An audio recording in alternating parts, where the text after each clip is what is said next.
I know. One has high on it, one has We're calling the meeting to order.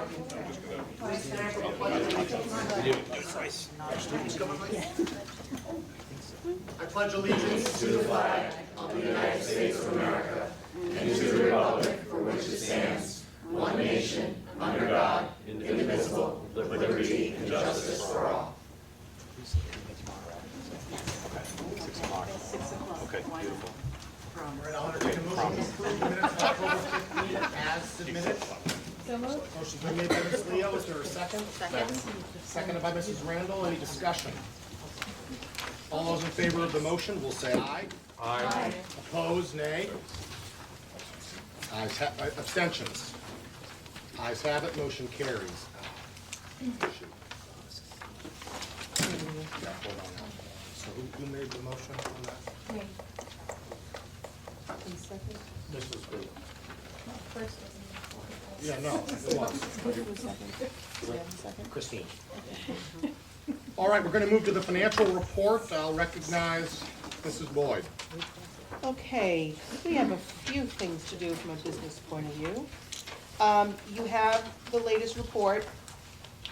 We're plugging along. There are no serious concerns that I have at this point in time. I do ask that on the second page there were two, last month we did a number of transfers in the salary lines due to movement of staff and contract negotiations. There were two that were missed. So on the second page there, I'm asking a vote of support to make those three budget transfers for the FY20 budget. So moved. Motion's been made by Mr. Haggerty, seconded by Mrs. Randall. Discussion. All those in favor of the motion will say aye. Aye. Opposed, nay. Abstentions, motion carries unanimously. Next. Okay, just FYI, I do have our fiscal 19 audited reports. I have a bound copy here. They only give us 2 copies now, so we don't kill trees. I also have it electronic, so if anyone wants to peruse it or get it electronically, everything went fine as it has for a number of years. We've also, as I'm going to segue into your communications with the E&D certification. So the financial statements will tie out with that E&D certification for next year's budget processes when we get to talk about using it. So, but just as an FYI, it's my first time ever going over the 5% threshold. If you'll remember last year, we intentionally have been bucking pretty close to the 5%. We intentionally, at the end of last year, kind of slowed the spending. We wanted to reserve as much as we could in E&D to be able to put it toward the windows and doors project. So I miscalculated by $1,400. And as the memo there says, that will simply We're docking our pay. that goes, what, we still got it? No, we have more money. No, we gotta give that to the towns. So that simply goes back to the towns, and it goes in the form of just a reduced assessment. So I've already sent them communication to say their last payment on May 15th, the town pays every 2 months throughout the year, so their May 15th payment will be down $600 to $700 for Sturbridge and like $145 less for Wales. So that, all in all, is fine, and I think leaves us in a very good place so that when we start building the next budget, there will be a significant vote from E&D to offset the windows and doors. Are you okay with me segueing into the windows and doors? Absolutely. All right. So we do not have a formal vote. I am hoping by December to bring the subject up again. The really good news is It is in the MSBA, though. Okay. I mean, in the superintendent's report, they have the document. awesome. So, and we don't have the final budget adjusted yet, but the bottom line is the bids came in low. The construction bid is about $200,000 lower than we thought and built a budget on. So that's really exciting. We've got to crunch some numbers. Most of you probably know that the amount of the construction budget has impact on what the required contingency fund is, so we've got to tweak that as well as the construction. So we're still waiting for the bottom line, which we hope to have shortly. If it's what I think, I will likely be coming back to you with a recommendation not to borrow and just use our E&D and school choice, because I think we're only gonna have, from what you've already voted, about $100,000 left, while every town did vote the $200,000 and knew that we would go out and borrow for 5 years. It's just seeming like if it's $100,000 or less, the amount of work you go through and then paying interest for our towns, I'm hoping that maybe we can give our towns a Christmas present and then remind them every month into the new budget process. So we're very optimistic and we'll get back to you on that. That's it on the current financials. Any questions before I go on to the lovely little lunch break? Okay. So you do have a memo in your packet also on the lunch prices, which does some, I'm not gonna read it to you. We did struggle last year getting through, primarily because of aging equipment in both kitchens. But we did lose $5,000 in the revolving fund. It's getting down, and it is time to increase the lunch prices for a number of reasons, as I've tried to lay out here. Not only do we have repairs that need to be done, we have increasing labor as we negotiated, and as tight as we negotiate, we do have good hardworking folks that do deserve the increases. The bullets down the bottom also show that we are now again running below the federal reimbursement rate. So for every free and reduced meal, we receive $3.53. But we only receive $3.44, because we do get a little bit, I'm not sure if everyone is aware, we do get a little bit of government reimbursement even on a fully paid meal. So we get a total of the $3.44. While auditors, the Department of Nutrition auditors look for us to be at least or above the level that the government is paying. They are pretty much saying we don't want to be subsidizing those who should be fully paying. So at a bare minimum, we've gotta go up 9 cents. I am recommending that we go up 25 cents to the $3.50. I'm sorry, to the $3.25. We're at 3 right now. We're recommending that the elementaries be at 3. They're currently at $2.75. Every one of the cafeteria revolving funds, all 6 lost money this year. So it's time to move it up a bit.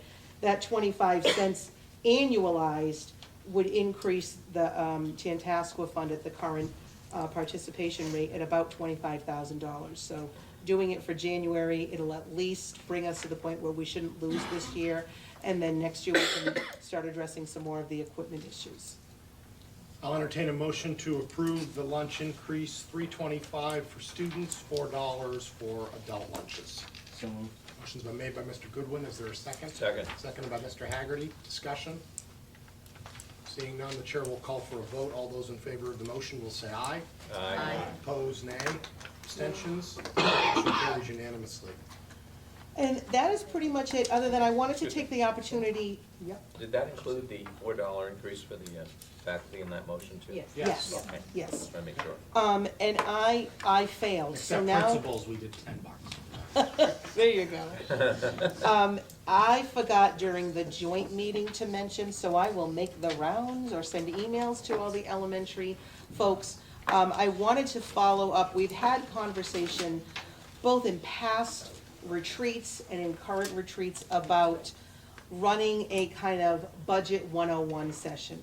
Those of you that have been doing the retreats for a while remember a few years back, we made that a topic of one of our Saturday morning retreats to kind of go through school finance, general budget building and school finance and all of that fun Chapter 70 stuff.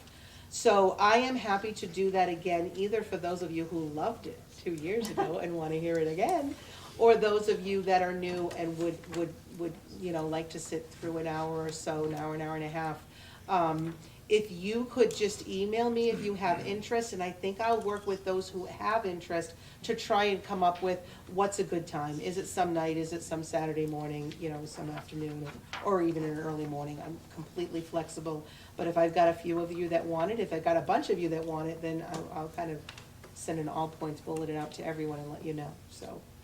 If you're interested, let me know. As we're going into the budget season, I'm happy to answer any questions. I'll let you know what to look forward to.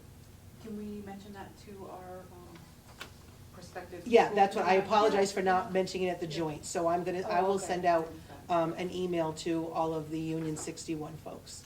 And we're, Brimfield, we're meeting Tuesday, so Yeah. we'll Yeah. remind them, people there, that'd be great. And I've Great, got Wales Wednesday, so I could knock a couple of them out. Yep, okay, yep. great, thanks, Deb. All right, we'll move to staff reports. We've got a number of items that require action, but first I'll let our principals give us each a brief report. Mike? I'll lead off, sure. We had a great weekend this weekend. A lot happened for Tantasqua, the high school.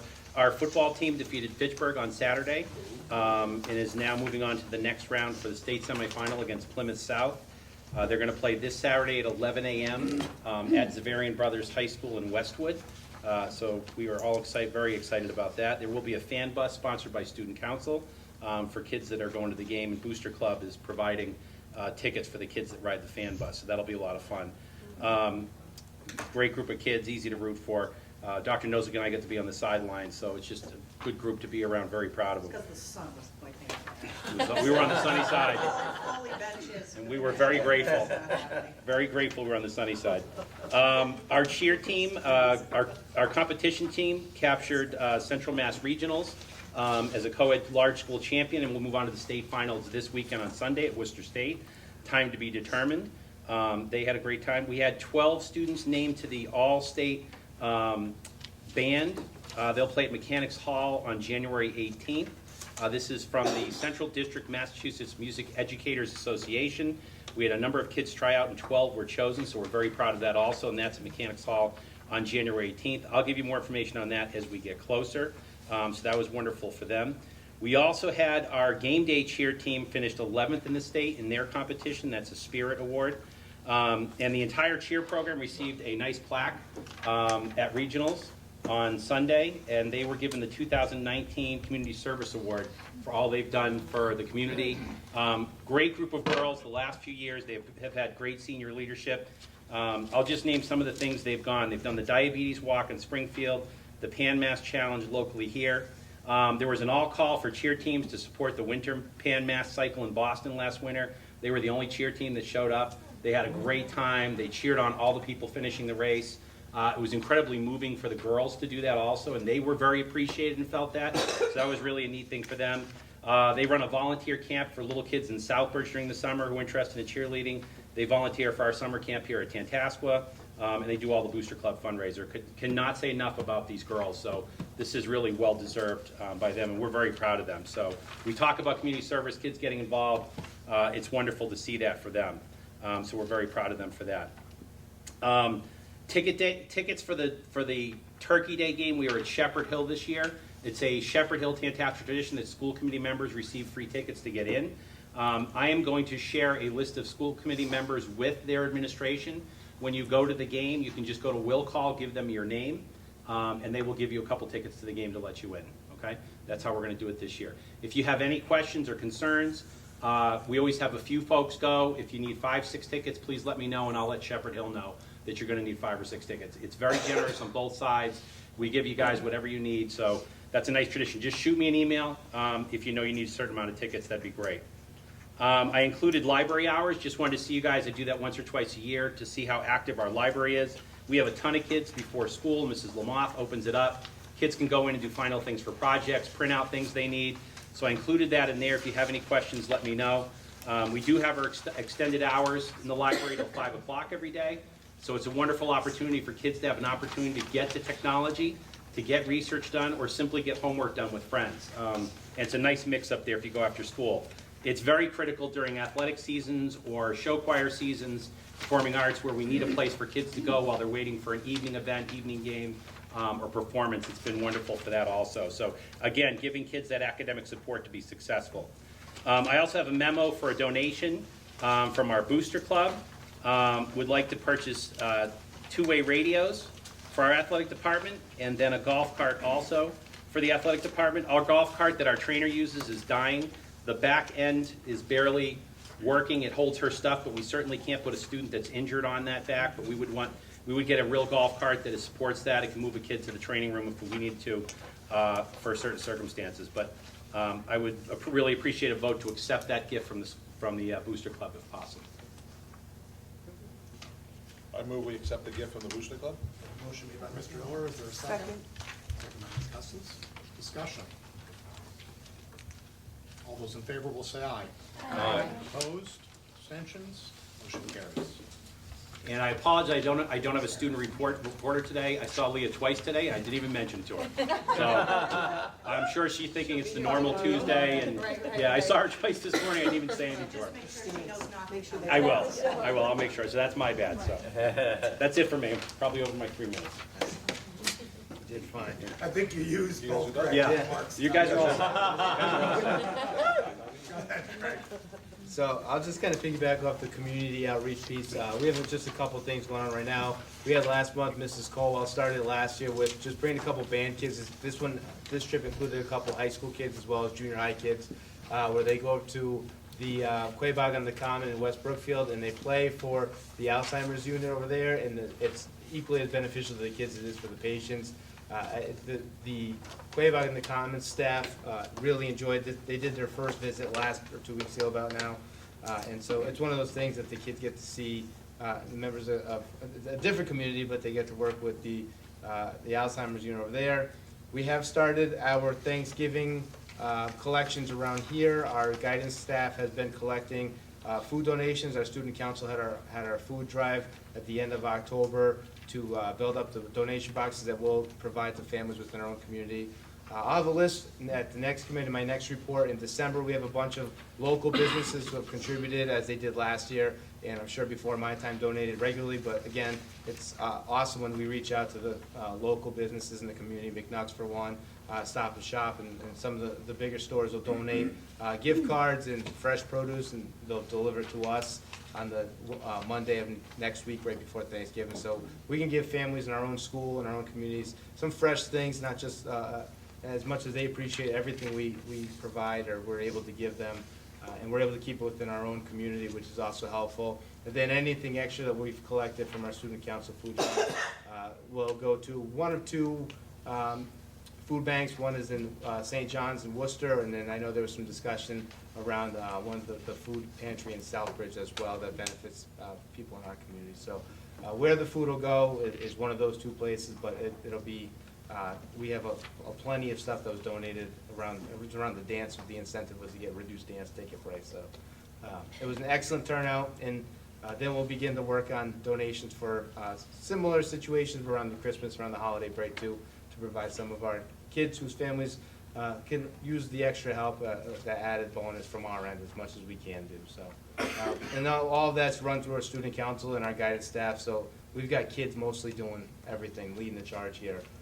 And again, we don't do a ton. The kids really buy into this stuff. It's awesome to see how the student leaders we have just at the junior high level, kids who really just buy into, hey, you want to do this for us? Yep, we'll form. They have kid committees and all sorts of things that take place. So it's great to see. Can I ask a question? Yep. Is it something that you sent home for the, I have the seventh Yep. graders, I have two. And I didn't hear anything about the donations from my kids, but my kids are very quiet. So we created it as a challenge between advisories. So it was promoted mostly with the kids as send in your canned items, and you can do different things as donated to your advisory. And you can, we actually had also a coin drive where you can sabotage other advisories by different valued coins can be minus points to other players. And so we did a whole bunch of things with junior high kids. When you build a competition, you get double or triple the amount of participation when you're just asking for kids to participate. But it was mostly promoted through the kids, and so I'm not. Maybe something to go home to the parents, so, because if for me, my kids, I would have to say, here, take this to school. Yep. You know, or maybe something sent home to the parents, so that, like Brimfield, they collected a whole bunch of, we have like Thanksgiving collections, each week you collect a different food. Yep. But the note goes home to the parents, so the parents at least know that it's happening. because I didn't hear, I'm No, sorry. that's I didn't say okay. anything, because I didn't hear anything about it, so. Absolutely, it's a Yeah. good Just a feedback. thought. No, good feedback. Thank you, Mr. Sturgis. Mr. Wood? First thing, I'm looking to have a couple of pieces of equipment declared obsolete. They're 17 years old, and they're unsafe. They are a Genie lift, and then a leveling lift, which actually levels off the Genie lift, but not I'll really. entertain a motion. So moved. Mr. Haggerty's made the motion. Second. Mr. Goodwin seconded it. All those in favor say aye. Aye. Opposed, nay. Abstentions, motion carries. Thank you. And just calling on the report, I want to say that I was remiss in leaving a student. His name is Ty Lacey. He's a CAD student who is also on co-op from Mercier Electric. And interestingly, he does all the design for the electric. He's not an electrician, so he's doing all the layouts that he's learned.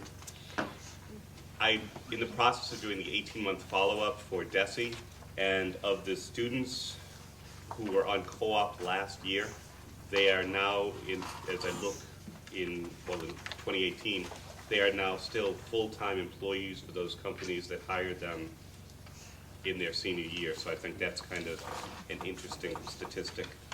On the CAD, on the manufacturing field trip to Prime Metals, that was a huge day. That was manufacturing day, and Tantasqua was one of 4 schools that were invited to that event. That included BayPath, Assabet, BBT, and from that point, 4 students have now pulled co-op papers to work at Prime Metals, and will be looking to do that in the 2nd semester.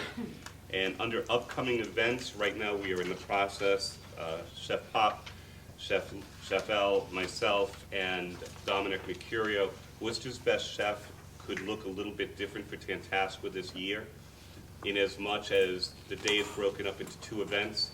The prep part, where the chefs actually do the cooking, and then the students present the plates to the judges, and then the event itself later at night. They are actually looking to take that first part of that event, which would be all the cooking and the judging, do it the week before on Martin Luther King Day in the kitchen at the Cornerstone. So that would make that day on a Sunday a lot shorter for our kids, and it's just a cool way for us to get the local restaurants into Tantasqua and to be able to use the facility for those chefs in that event. So, and that is my report. That's great. Questions for our principals? All right, we'll transition to Mrs. Barasa. MCAS presentation. Take it away. I will display on the big screen for those who have smaller print. Just needs a minute. So in your packet, we did put the entire slide, but you'll have 2 slides per page versus 1. So I want to, People see, should I hit one satellite? so we are in transition. I'll start with the high school and vocational tech. We're in transition from going from the legacy testing to the next generation testing. Last year, the next generation testing took place in grade 7th and 8th for the 3rd year, and in grade 10, it was all computer-based testing for ELA and math. In spring of 2020, high school science will be given for the first time, also administered online. So what does this mean for our students?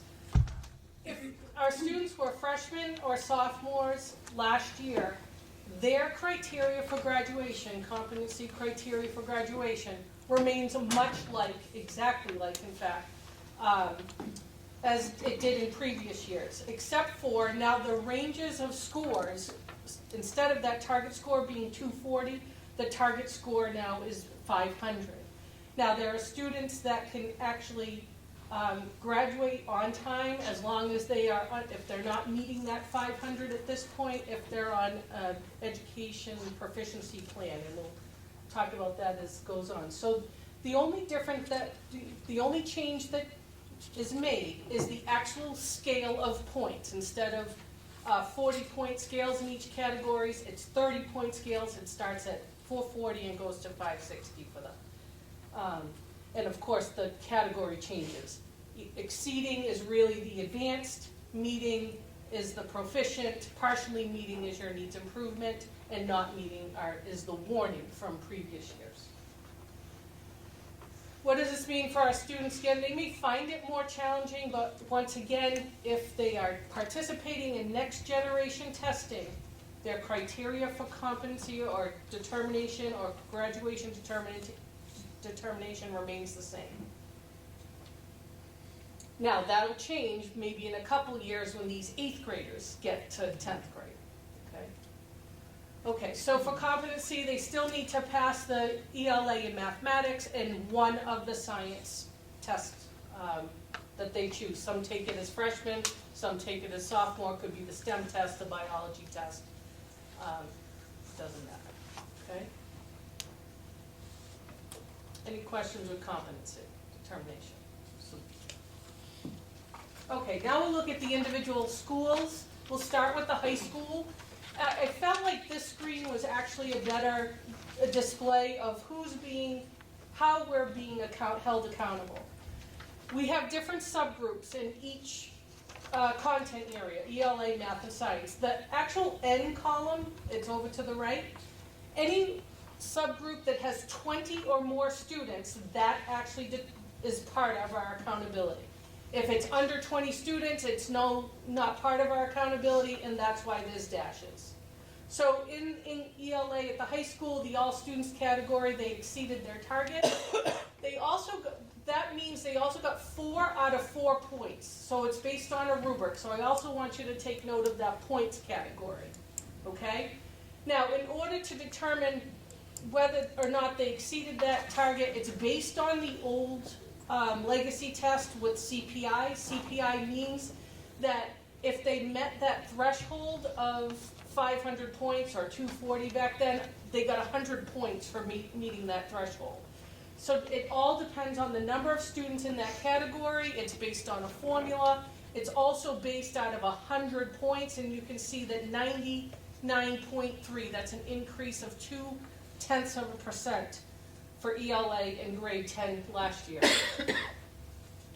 I won't go through all of them, but this page I'll spend some time on. The lowest performing group also exceeded its target. It's out of a 100-point composite index, 100-point scale, at a 99.5. You can see the target was supposed to be 98.1. So you see how I'm reading this chart? It's very similar in all the other schools. The high need categories is a very broad group of students. It ranges anywhere from special ed to EL to military families to single parent families. It's a very broad category. They met their target, the 34 students in that group. And then the economically disadvantaged, those are your low income students, they met their target, there's 29 students. And then the subgroup of white exceeded. And that is the same. So that's the achievement page. This is the growth page, also based on CPI, which is the out of 100 points. The target here is 50%. We like the range of 40 to 60, but the target percentage is 50%. When it says typical to high growth, typical growth is high. They got 3 out of 4 points there. They didn't exceed or whatever. The typical low growth in the lowest performing category got 2 out of 4 points. And then high needs 2 out of 4, and economically disadvantaged 2 out of 4. And the white population 3 out of 4. So it's all, you're going to see how all this comes together at the end on a rubric. This brings both achievement and growth together. You can see for ELA grade 10, they're moving towards the top right-hand corner, exceeding the state and in growth, in both achievement and growth. So it brings all of the achievement and growth statistics together. For mathematics, similar, again, based on CPI of a 100-point index. You can see that for math achievement, all students, there was no change. Lowest performing, they were below target. High needs declined, economically declined. And I have to say that when you're achieving a score of 96.6, right? Out of a total 100 points, it's really hard to improve. So once that baseline is set high, it's hard to achieve, although we certainly aim to continue to improve. But I should also say that these scores are comparing 2018 students to 2019 students at grade 10 or in the high school. It's not comparing to other schools in the state. It's all Tantasqua grade 10 to Tantasqua grade 10. Okay. And then math growth, again, our target is 50%. When your achievement doesn't raise very much, your growth's not going to raise very much. So, but I will say, if you want to know a percentage of how many students actually met those two upper categories of meeting and exceeding categories, 81% of the students are achieving at high rates in the math content area.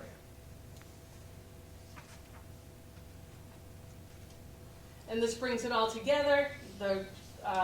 Basically, it's right at the 50% mark for growth, and achievement is high. Now, the rubric, science and technology, I always forget about that. First, they are still, it's always that one test that just hangs in limbo. It was only tested, some tested biology, some tested science, technology, and engineering. There is definitely more of a shift of students taking the science, technology, and engineering test lately versus the biology. And I have no reason for that, except for they're used to that in the 5th grade and the 8th grade, so maybe the choice for that. You can see 153 students took the 10th grade STEM test, okay? They met their targets, all subgroups. And this year, again, they will be taking the next generation test in 2020. Okay, now it comes all together, and I know this is very difficult to see, especially in a small screen printout, but you can see all of the rubrics comes together on this page. And for accountability, there are two major groups at 50% weight. That is your all students group and your lowest performing group.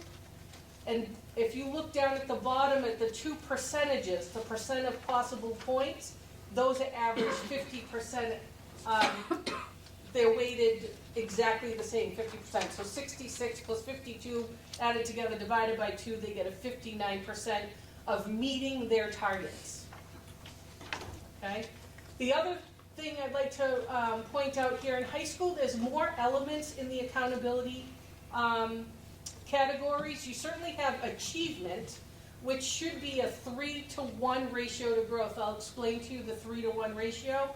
If you look at achievement at 47.5, and then the high school completion rate, those are students who graduate in 4 years or less, that's the high school completion rate.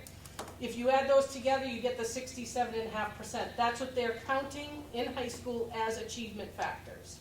The growth factor comes in after at the 22.5%. There's your 3-to-1 ratio. Okay? And then the additional indicators at the bottom of the chronic absenteeism, that's relatively new. We're in our second year of reporting out on that category. Could you say, what is chronic absenteeism? So chronic absenteeism is students, it's suggested that students attend school for 90% of the school year. So if you take 180 days, the idea is students attend school for 163 or more of those days. You know, so they can only miss 18 days of school. That's what chronic absence, and it is either you're here or you're not. There are ways around it. If students receive tutoring outside of the school hours or during the school day, then there's different coding for that. But for the most part, it's if they're here not receiving, if they're not here not receiving academic just service at all, then they are considered absent. Any other questions with that? So you bring it all together, there is obviously a formula and a weighting system that they look at historical trends. They're comparing last year to this year at a weight of 40 to 60%. Last year the annual criterion was 61%, this year 59%. You put the formula together, That's how we get the accountability of 60% this year. That is substantial progress towards targets, and therefore the Tantasqua High School is not requiring assistance from the state.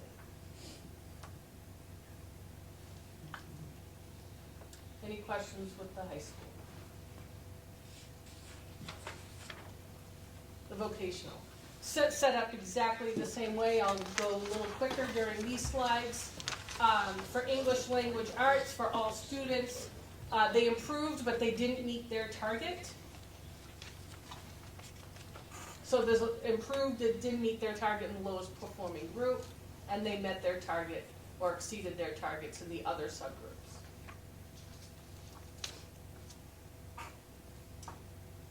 For growth, for English language arts, we had low growth. Again, if achievement is low, then growth will be low. Typical low growth across all subgroups here for English language arts. And bringing it together, slightly below the state for achievement and growth for ELA. Much like the elementary schools, we did notice that when you put writing, when you take the objectives out and you add the writing piece to testing, scores dropped, and that was the case in the vocational school. For mathematics, this is good news. All categories exceeded or met their target.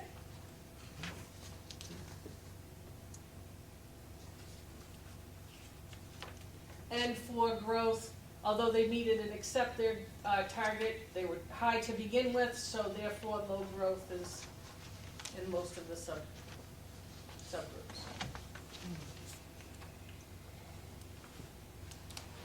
So you see the points vary. See, there's 1.0 points. If we bring it all, oh, sorry, this one brings it all together. We have low. We're in the bottom, kind of left-hand corner. We really want to move closer to the right.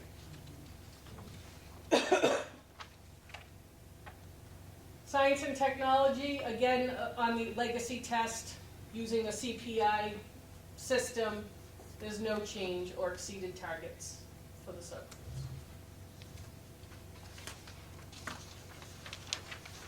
Bringing it all together, looking at the rubrics. Again, the rubrics being 0 is declined, 1 is no change, 2 is improved. And putting together your formula, weighting your two groups together of all students to lowest performing students at a 50-50 weight, you get 54% for meeting annual targets. And their ratio is very similar, is exactly like the high school. It's a 3-to-1 ratio of achievement to growth with the chronic absenteeism. So put the 2 years together of last year to this year. Overall, progress towards targets is 55%, and that's substantial progress towards targets. I didn't mention in high school, I will jump back. The accountability percentile at 30%, that actually ranks the vocational school to other schools of its kind. So other schools that test 10th grade only. We have 3 testing groups in that. It's either a non-high school, or you're a high school, or you're some combination of both of them. I'm going to go back to the high school, or actually you can go back to the high school. I think their accountability percentile. I missed that point. This is the only indicator that compares the high school to other high schools. Everything else is compared to itself. I think it's 79. 79, that was really high. The target here, thank you, the target here is 75%. We want to hit the 75% mark for accountability percentile. These are the improvement opportunities that the high school, the principals both feel that they will work on this year. I mentioned the EPPs. Those are the students that are pretty close to hitting the target, and if they work on these educational proficiency plans along with their MCAS scores, they still have there's still a competency determination that they can graduate.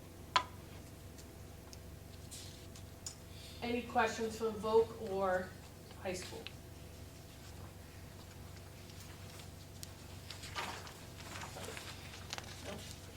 Now we'll go to the junior high, oh, thank you, sorry. Question on the Voc School, have we started addressing some of these issues with respect to the scoring and strategizing in terms of how we might initiate some improvement next year?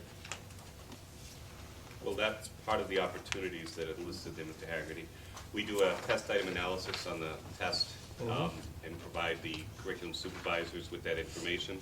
Sometimes what we're able to discern is the types of questions and how they're asked are not necessarily the typical way they're asked in a math class. So now to better prepare the kids for those types of tests, they need to practice on those types of tests. So that's where we kind of go with that. We look at specific kids, and it talks about the MCAS math class, so those kids who, through Edwin, you can it gives you the early indicators on some students who may struggle. We're able to identify those students and make sure that they're in the appropriate classes. If they're students with special ed, that they're in either the basic class or they're in the class with staff support to give them whatever they need to do that.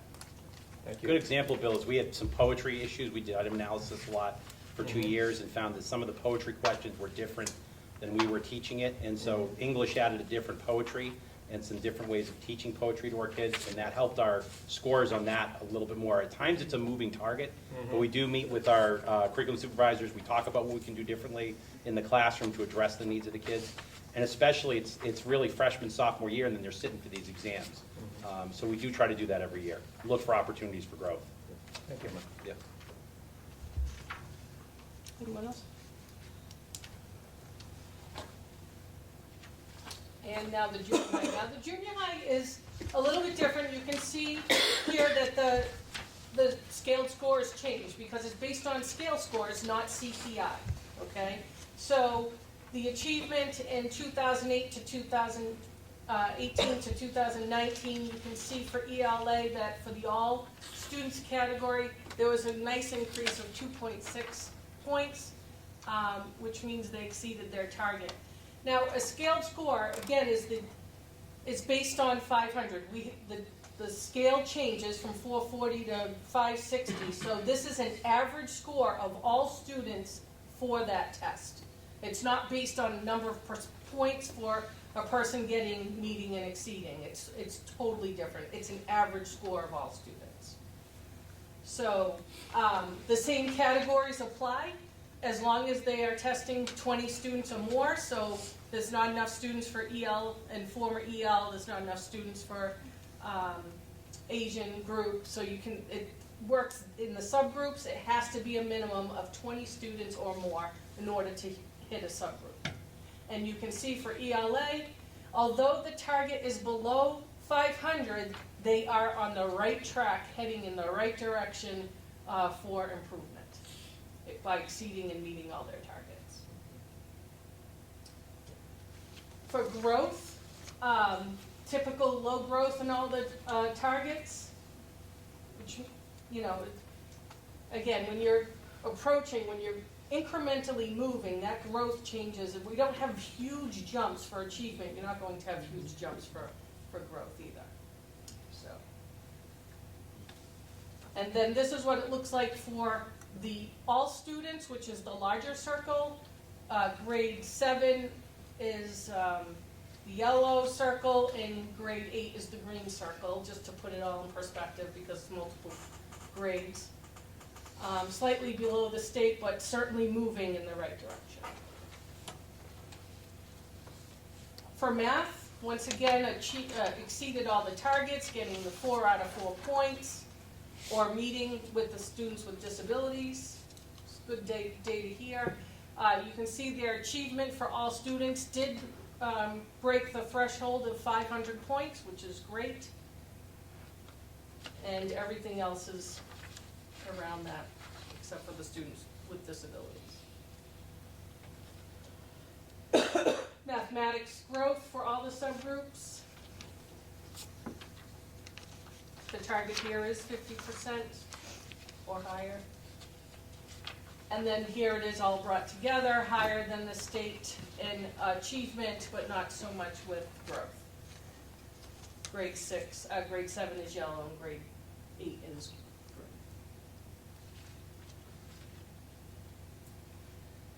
This is science. Now, science in grade 8 here was the next generation test. So it's still, I'm sorry, it was not. It's based on the CPI score. But all scores next year will be based on scaled score, no CPI. It's going away.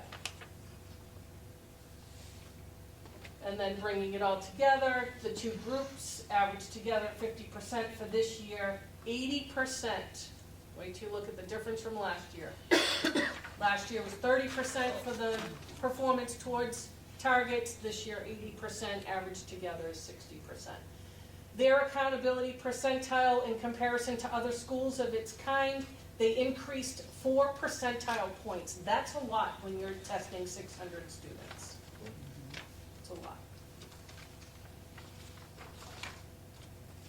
And this is the improvement opportunities for the junior high.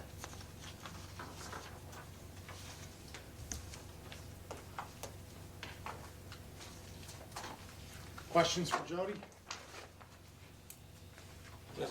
Just, I want to make sure I'm clear on the vocational school results. Those are compared to other vocational schools. Other vocationals that test only grade 10. No, it's compared to all high I think it's schools. All all high high schools? Okay, Yes, okay. yeah, not just the vote. Right. All schools that test grade 10. Other questions? What's the other one? English learners, language learners, or they were once former tagged as an English learner.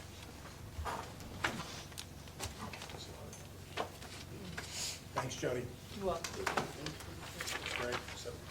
All right, we'll move to committee reports. We only have two. Michelle, okay if we do curriculum under new business, or do you have things beyond the bylaw? I'm not curriculum, my friend. Curriculum is meeting tomorrow. Early onset. Bylaw and policy, we can do under new business? Sure. Okay, and then we'll hit budget real quickly under communications. Public access 1. Okay, we'll move to communications. You'll see, we've already handled some of what the budget subcommittee would have read out. You'll see in here the memo to the boards of selectmen relative to the fiscal year 21 school budget, and he asked for participation among select board members and finance committee members, and the kind of critical dates, as we've already outlined in prior meetings, starting in January through March. Central office budget was voted unanimously to be approved and already voted in the meeting prior to this one.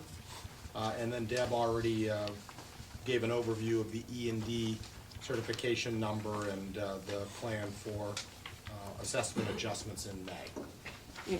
And just, I mean, a reminder for those who weren't at the vote last, we're probably gonna come close to cutting that in half.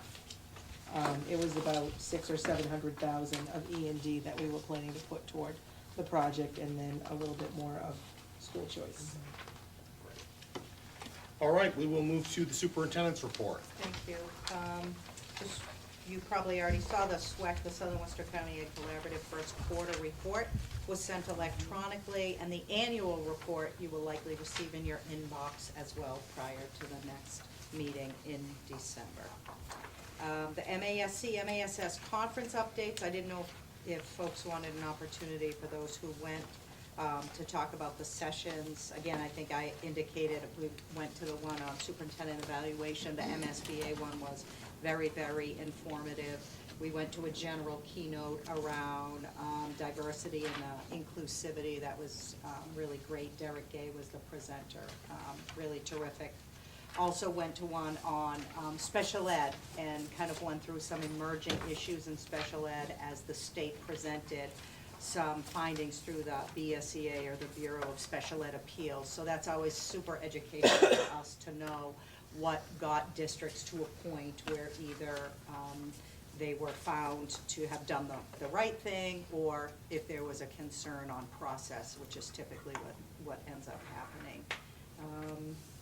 trying to think what else I went to, but I don't know if anybody else wanted to update. Sure. I attended a session on vaping. Actually, I think you were in that one too, Deb. Also a session on open meeting law. I also attended the General Assembly. There were a number of resolutions up for debate.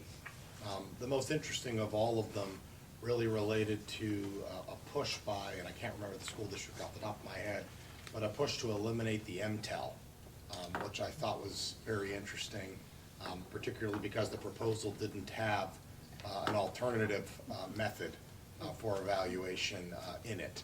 So there was a pretty interesting and heated debate, and it was pretty mixed relative to that particular resolution. Generally, the others, and we can give you a readout of those, were fairly straightforward. So, Bill? Any changes in the open meeting law, or nothing came out of that was? Nothing really new from my perspective.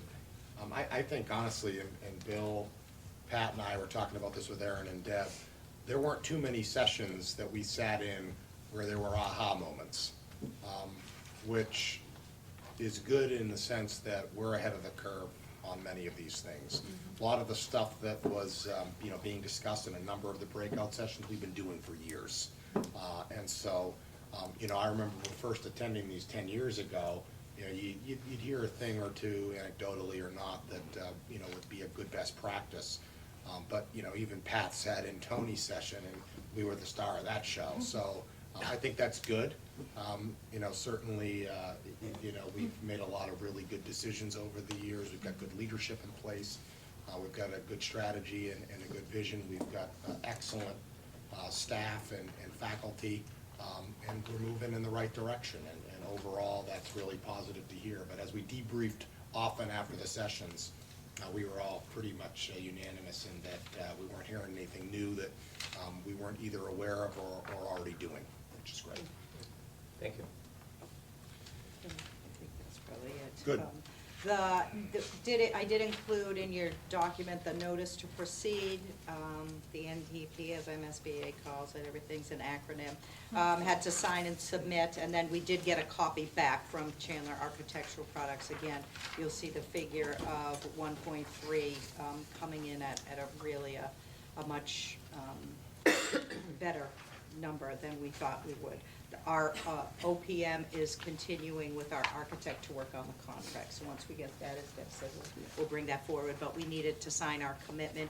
We did meet, our OPM actually brought in the architectural company to answer any questions, which was great. We're actually meeting Thursday again with them to go over some other additional information regarding the project. Wanted to congratulate our Adams and Koplik recipients. These are students, perfect segue for MCAS, who have done exceptionally well on MCAS and are now eligible for state scholarship money should they choose to attend a Mass State Public College or university, and we were able to give those letters last week. Also wanted to thank everyone involved in the play this year. You can't take it with you. It was a great job by the students, really wonderful production. The Southern Worcester County Ed Collaborative is actually looking for a new executive director. I am one of the 4 superintendents sitting on that search committee. We will be beginning, the job was just posted, and we'll be beginning to do interviews likely middle of January, probably that week of Columbus Day, so I'll keep you posted as we select that. The success of our collaborative is really driven primarily by obviously the great staff there, but also the executive director, so it's really an important role. Mike mentioned the Thanksgiving tickets. Wanted to let you know that we will likely, hopefully by tomorrow, certainly the end of the week, be done with our additional security the cameras that we received that supplemental grant for, if you recall. That money had to be spent, the project had to be completed by the end of the calendar year, so we are well ahead of target. I think tomorrow we'll finish that up. So again, very grateful for that grant opportunity to finish out those areas of the building that we needed. A reminder that our December school committee meeting, which is scheduled for Tuesday, December 17th, will be at the high school. We will see our performing arts. I'm not sure whether it's gonna be band, choral, choraleers, so we will keep you posted I on think that. it's gonna be but the we- band, Dr. Nolan. It is the band? It's the band Okay. this year. The high school band? I think so this year, Because we yeah. did the middle school band last year. Thank you. We will be presenting the superintendent scholars that Mike and I will be attending that award ceremony in January 7th, but we'll be presenting them with their families that night, which is always wonderful. And Chef Pop is still here, so he's gonna have to commit to providing soup to everyone, which is a marquee event on the agenda that night. So that will be December 17th for that. And I think that's it. We are hosting a playoff game Friday night, so should you drive by Friday night and see and think, oh, was that the night of the game? It's not, but we had offered to showcase our campus, which is something that we committed to when we built the stadium with the turf. So we will be hosting, is it Division? Vision 3, Three. St. John's versus Springfield Central. So, So stay away from campus. It's gonna be a zoo and sold out and packed. So there's about 10 kids, I believe, getting recruited for D1 football on the field on Friday night. So it's gonna be pretty we'll be awesome. sending a lot of water bottles and hot dogs, hopefully. Yes. So our Stuco can, Yeah, they'll make back the triple E money they lost on all those Friday nights. yeah, I know. We did We'll lose. see. The winner of that goes to play the finals at Gillette, right? Correct, correct. And the same for our game. And same for our game. If our kids win Saturday, they go to play in Gillette after Thanksgiving. Yeah. Yeah, which would be amazing. It's So, awesome. Great. alrighty, And thanks. how many students were eligible for the state scholarship, given their MCAS scores, do we know? What were our numbers? For the Abigail Adams? Yep. Yeah. It's always 25% of the So students what- that take the exam, so that would be, So it's the it's top usually one. 300 kids in a class, so 75? Is that bad math? No, that's right, 75. Yeah, it's about 75. So, I can stick to history. UCLA. So you, so it's What's the both the administration tech high. has? Yeah, it's both, it doesn't matter. Doesn't matter. It doesn't matter. Both kids, it doesn't matter. Low growth. So, Yeah, so that's always great. A lot of Copeland kids as well, which makes it, if you're unfamiliar, the student also had very good MCAS scores, but did not meet typically that top 25%. So you can have students, you could frankly have the top 25% of your students all get advanced in everything, Right. and still have kids with advanced and Right. proficient, but they're not Right. eligible for the Abigail Adams Scholarship. So the Copeland allows for students with the scores, and then there are multiple additional ways that you can receive the money, whether it's through AP scores, whether it's through Skills USA, Business Professionals of America. If you're an Eagle Scout, that is one of the two acceptable. So it really is a nice menu for students to pick from.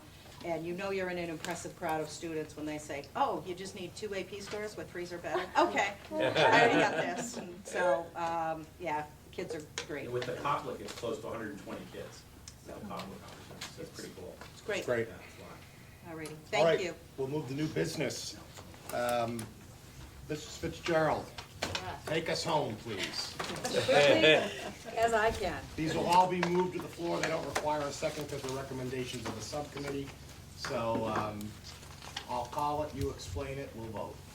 All right. All right, so we'll bring BEDG to the floor for its amendment under first reading. Yes, very simple. Our existing policy, you can see it, it's right behind the proposed amended policy. We have simply created a more clear, more tight restatement of that existing policy. We're finding that many of our policies contain unnecessary language, verbiage, pontificating, and we're trying to clean that up and make these easier for us and easier for parents who may be referring to them. That's what BEDG represents here. That, I should note that the yellow at the bottom of the policy that says note is here for your clarification and edification only. It will not be on the final policy that's in our records. Great. Any questions? Seeing none, we'll call for a vote. All those in favor will say aye. Aye. Opposed, nay. Abstentions? Motion carries. We'll bring BEE to the floor on first reading. BEE, very simple. You can see the one red deletion that required, up to this point, that we give public notice to all local media. With technology changing as rapidly as it is, that is simply an impossible bar to set. So we have changed that to provide that we will publicize to local media, and that just acknowledging the way things are now versus when this policy was first in effect. Questions, discussion? All those in favor of the motion will say aye. Aye. Opposed, nay. Abstentions, motion carries. To bring BG to the floor on first reading.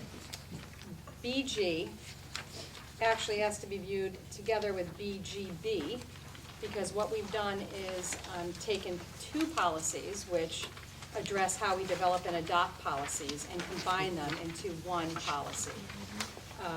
You'll see the green language that's highlighted on BG is the language taken from the existing policy BG, whereas the red highlighted language is language taken from the existing policy BGB. And we've combined those two. Again, it made sense that parents or others who are looking to find the one policy which addresses how we develop and adopt policies shouldn't have to go to two. That's why we've combined them into one. So we should take BG first, unamended first reading. That motion's before you. Any discussion?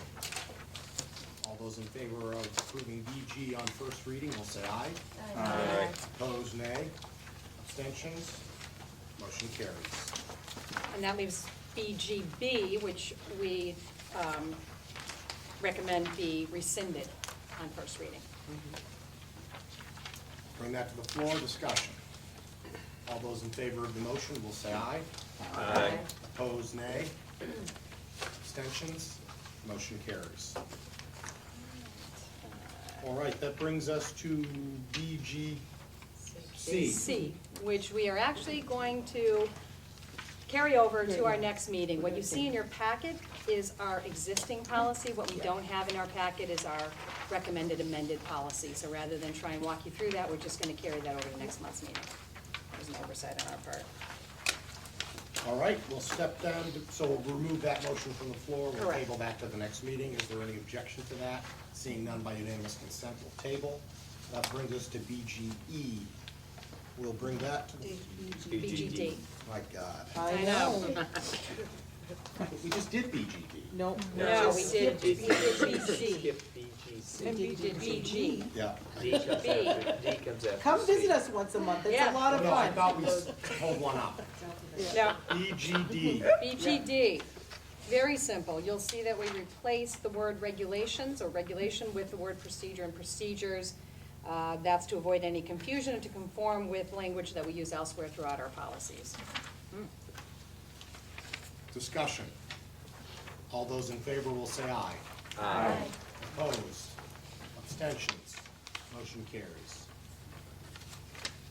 Hey, just a question if you don't mind. Were these brought up for any particular reason to review, or are we just reviewing them on an ongoing basis? We started last spring with a comprehensive review, starting with policy A.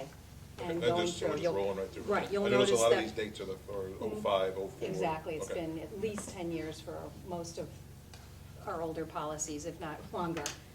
So we're going through them systematically. Thank you. All right. BGE.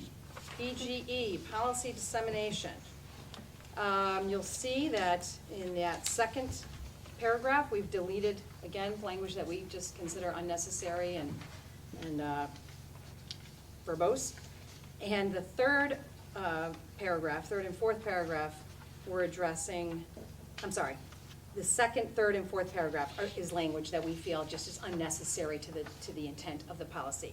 The fourth paragraph, online accessibility will be provided in the superintendent's office. You'll see that what this policy is about is making the policies available. And up until this point, we have had hard copies, and someone could come into the superintendent's office and look at a hard copy. We no longer maintain hard copy. We don't hand hard copies out. Everyone is expected to be able to go online. For those who can't, for whatever reason, they're welcome to come into the superintendent's office and view the policies online in the office. So that's where that changes. Again, bringing us up even with our technology. Great. Discussion. Motion is before you. All those in favor of approval of BGE will say aye. Aye. Opposed? Abstentions? Motion carries. That'll bring us to EDC, authorized use of school-owned materials. We'll bring that to the floor. Mrs. Fitzgerald. I noticed actually, what I believe to be a typo. The school committee wishes to be of assistance whenever possible to other district departments of community organizations. I believe that should be to other district departments, comma, community organizations, comma, staff members and students. Right. That, along with the other changes you see there, again, is just trying to tighten up the policy and give the principals the discretion rather than requiring the superintendent to also be involved whenever a decision has to be made about authorizing the use of school-owned materials by other parties or organizations. Discussion. All those in favor of the motion to approve EDC on first reading will say aye. Aye. Opposed, nay. Abstentions, motion carries. Bring us to CHB, School And- Committee Review of Regulations, a motion to rescind. Yes, because for whatever reason, this shows you why we're doing this comprehensive review. CHB was identical to BGD. We don't know why, but they were the exact same policies at two different parts of our book. We've already addressed the amendment to BGD earlier tonight, and therefore we'd like to rescind this duplicate. Discussion. All those in favor of the motion will say aye. Aye. Opposed, nay. Abstentions, motion carries. Our next meeting is December 5th, 10 a.m. for any who would love to be part We of will this process. continue down the alphabet. Looking forward to see. No. Thank you, Mrs. Fitzgerald. We'll move to open forum. Is there anyone that wishes to participate within open forum? I'll entertain a motion to adjourn. Motion has been made by Ms. Cunningham, seconded by Mr. Goodwin. All those in favor will say aye. Aye. See you in December. Happy Thanksgiving. Don't forget, we'll be at the high school, and Mr. Wood will have a spread. Now it's a spread. It was just soup, now it's a spread.